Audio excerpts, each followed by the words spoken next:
I'm a dentist, and years ago, I bribed my own kids to drink green smoothies. I literally paid them every morning for a month because they did not want that green cup anywhere near them. I know how that sounds, but that messy little experiment taught me more about preventing cavities than anything I learned in dental school. Because here's what I figured out: cavities were never really about how much my kids brushed. That's right. Or even how much sugar they ate. It was about something almost no one explains to parents. So let me tell you the whole story, and then I'll give you the exact system I used to help raise cavity-free kids. So, my backstory: I come from a family of dentists. My dad is a dentist. I have two brothers that are orthodontists, another brother who's an oral surgeon. This is just what we do in our family. We talked about dentistry at the table. We talked about dentistry at the office. I practiced with my dad for years.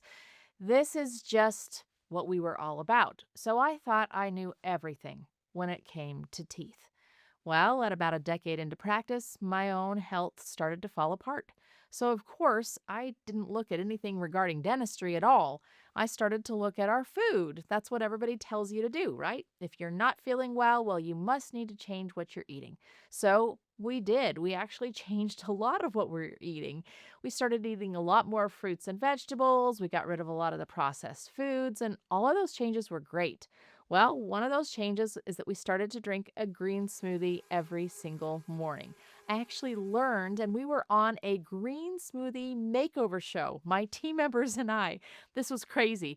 We learned personally what these smoothies could do, what we could hide in them for a kid's sake, and I have a pretty good tolerance. I can eat most disgusting things.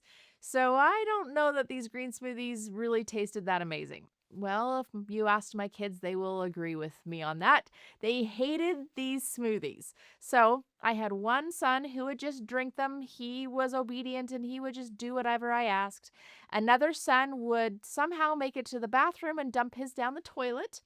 And another one of my daughters would plug her nose and would just absolutely refuse, would gag down a couple swallows, and then would give up.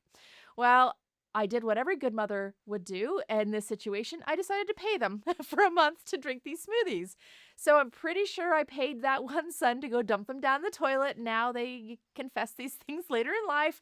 But I learned a lot during that little experiment of green smoothies in the home, that the habit stuck. My husband got involved and the green smoothie started tasting a little bit better. And what we did find is that our whole family was actually healthier.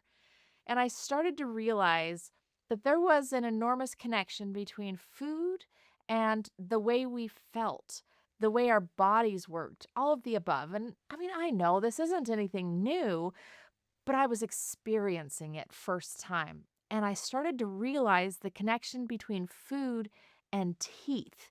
I had really only been trained in school that the food connection with teeth was just sugar related. If you ate sugary foods, you're going to get more cavities. Well, I actually uncovered a few other nuances beyond just that sugar component. Again, in school, I was taught that when you eat sugar, you're going to get cavities. So you're just going to have to brush more if you're going to eat any sugar. Well, I started watching my kids, and there were two things that I realized really actually matter more than sugar and even brushing. I know, I'm a dentist and I'm saying this right now. The two things are: number one, how often they eat, and number two, what sticks. So let's talk through these two things. Let's first of all talk about the mouth. The mouth, like the rest of the body, is amazing at keeping itself well if we just do our job and giving it what it needs. So, what does the mouth need to keep itself well? Saliva is amazing. During the digestive process, what happens is our body creates saliva. That saliva comes in, it brings minerals to the mouth, it does a cleaning mechanism, it sweeps things out. Once everything is lubricated, the food moves easier, it mixes up with the food, it creates this thing called a bolus that we're able to swallow down a little easier. The digestive process starts there in the mouth. I mean, saliva really is amazing. So this all happens. The mouth gets just a little bit more acidic. There's food in there, but the saliva brings in minerals to help with all of this. But it takes a bit of time for it to do its job. So when we eat, our mouth is always going to get a little more acidic for about 20 to 30 minutes until the saliva can come in, can wash all the food out, can bring minerals in, bring up the alkalinity in the mouth, all of these kinds of things.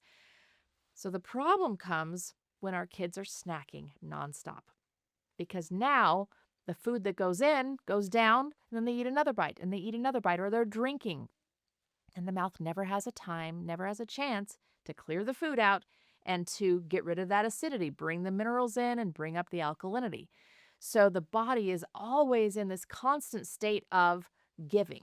The teeth are constantly losing minerals into that acid solution, and they're never having time to get the minerals back from the saliva. In a healthy mouth, we give minerals through the acid takes them away, and then we get them back through the saliva. Well, if you're constantly feeding and eating, you don't have time for that give and take to happen. So that's problem number one, how often they're eating. Number two is what sticks on the teeth. So years ago, I remember I was a first-year dental student, and we had to do an experiment. Now, this was a long time ago. This would have been over 30 years ago. So we thought a camera was, pretty dang fancy, and I actually had this made into slides that I did as a slide presentation. Some of you older people are going to know what I'm talking about. So the experiment I wanted to do was I wanted to see which foods would stick to teeth any easier. So I got a whole bunch of junky food, and I took it home to my home. I have 4 younger brothers, so some of those brothers I talked about previously as being in the dental world now. They were not in the dental world. They were still in high school and middle school and elementary school during these ages. So I brought all this junk food home, and I said, okay, boys, what I need you to do is eat the food, and then we're going to take a picture of your teeth at 30 seconds out, at a minute out, at a couple of minutes out, and we're going to see which foods stick on the teeth the most. Why would this matter? Because if the food stays there, it's going to constantly bring whatever it had in it. So let's say you eat a really sticky sucker.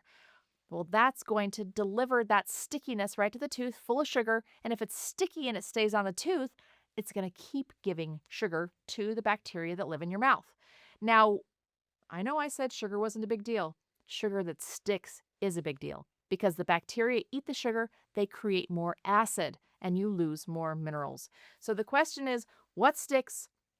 Does it bring minerals to the teeth, or does it actually strip them out? The more sugar, this is the sugar component. The more sugary the food, the more the acid, or the more the bacteria love it, the more acid they create, and the more minerals are stripped from the tooth.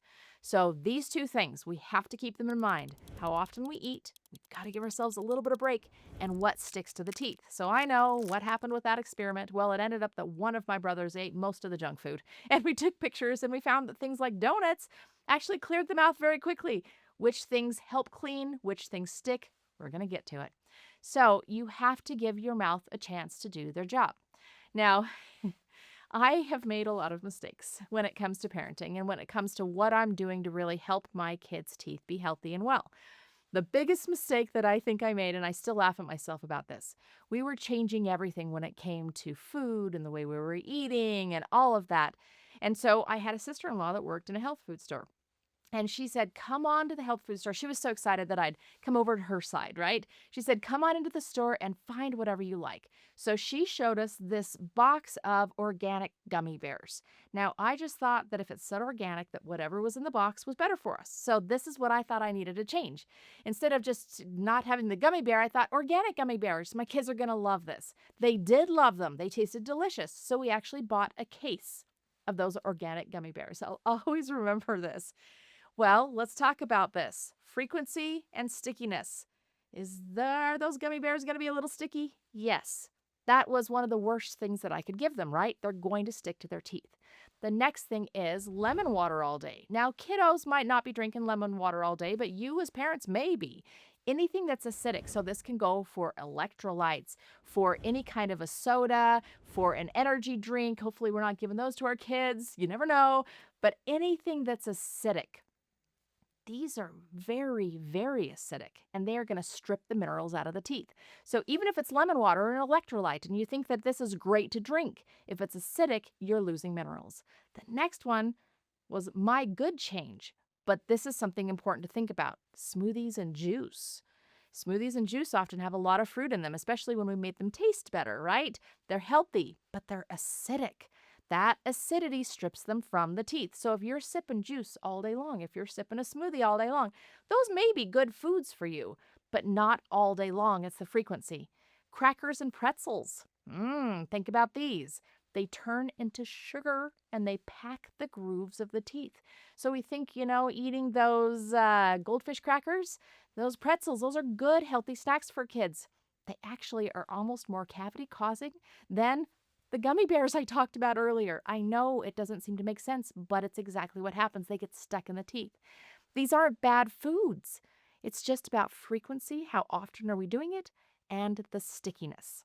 So here's the truth that I wish someone had told me as a young mom. Cavities aren't just a brushing problem, and they're not even really a sugar problem. They're a frequency problem and a stickiness problem. Teeth break down and rebuild all day long. Your only job is to keep them on the rebuilding side. Once I understood that, feeding my family got simpler. Not perfect, but simpler. If this is the way you wish someone had explained it to you, hit subscribe. I teach this whole body way of caring for your family's mouth here every single week. And I made you a free guide that lays out my natural cavity prevention system step by step. It's linked right below. So let's talk through this cavity-free kids system. Number 1, slow the frequency. I know this is tricky. I have a 2-year-old grandson right now, and his parents swear he will eat anything as long as it's not during a meal, right? I know you can relate, parents. I know what you're talking. I know you know what I'm talking about right now. So I get it. But there just has to be gaps, okay? There has to be gaps between the feeding, between these snack times. So try to get them to eat what they can during a meal. It's not grazing all day long. We need about a 30-minute gap between times of eating, not between every thing that you're feeding, every single piece of food, but you eat, the mouth corrects itself, give it 30 minutes to do it, and then we can eat again, but give it that time in between. Cleaning foods. There's actually foods that clean the mouth. Cucumbers, celery, carrots, apples. You get what I'm talking about. The crunchy foods, right? They're actually going to clean the teeth for you. Cucumbers. My grandkids, they love cucumbers. Great. Let's have those cut up in the fridge all the time. That is an amazing snack. And interestingly enough, my grandkids, they get a cut up apple right before bed every night. Now, this is giving them a little bit of food and energy to get through the night so they sleep better. But it's also cleaning their teeth. Amazing. I love it. Okay, when you're going to get a sticky food, pair it with a fat and a protein. Fats make things slipperier, and they're going to get off the teeth a little easier. Proteins actually give your mouth something else to deal with than just the sugar. So no just straight crackers. Do a little bit of crackers with some cheese, and that's going to help it clear the mouth easier. Do that cracker with an apple. You can get the point here. Feed the enamel. We need to get foods that actually bring minerals, bring vitamin D3 and K2. What are these? Greens. Again, the green smoothie. You can make them taste good. Eggs, fish. Now, those might not be on every kid's top of the list. Eggs, perhaps. Smoothie, perhaps. Get them in somehow. Remineralize. That's through hydroxyapatite, not fluoride. I have a lot of information about that. A routine that they'll keep. So, a morning brush. A remint. We have really delicious tasting mints that you can pop in the mouth. They have hydroxyapatite, maybe midday. Or our chocolate electrolyte that's actually going to balance their mouth and alkalize their mouth midday. Then a PM rinse and brush. If you have a picky eater, what can you do? I know that the challenges that moms and dads face with this, you can hide spinach in a lot of things. It's amazing, but you can do it. A trail mix. Trail mix has a lot of great nuts. There's the fats there. Cheese is a really actually great food for teeth. So these are some ideas. Now, Why I really wanted to dig into the product side of things was exactly what I was just explaining. We know that the way we live today, our foods, there's going to be acid in them, and we get it. We have to accommodate for that, so we need to put minerals back in. So I've done a couple of things. First of all, I always say minerals on the outside. I couldn't find a great clean kid product that I trusted, so I made one. We have a couple of different options. I have tooth powder that is citrus flavored. Lots of kids love it. Fluoride free. Has hydroxyapatite, which is the mineral that their teeth need. It's kid approved. We also have berry flavored toothpaste. It tastes great. We have citrus flavored mouthwash that has hydroxyapatite in it. The remints taste amazing. And minerals on the inside. Chewable tooth and bone formula. Also, I think it's wild berry flavored, and liquid vitamin D3 K2, which is tasteless. Added to anything, they're going to give the minerals on the inside. I don't need you to be perfect. None of us are perfect. Our bodies can accommodate for a lot, but let's just think through these really important and simple concepts. Stop grazing. You've got to have a half an hour between those meals and add a cleaning food, a cucumber, an apple, something that's going to help. This is really what I did for my family first. I figured it out for us. Now I'm able to share with you. So if you're a parent dreading the next dental visit, take a breath. You're not failing. You probably just never got told the real rules. Slow down the frequency and add the cleaning foods. Feed the enamel and don't aim for perfect. Aim for most of the time. If you want to see exactly what I feed my own family, watch this next. Thank you so much for watching. I'm Dr. Michelle Jorgensen, and as always, my mission is to give you the knowledge and tools you need to live well.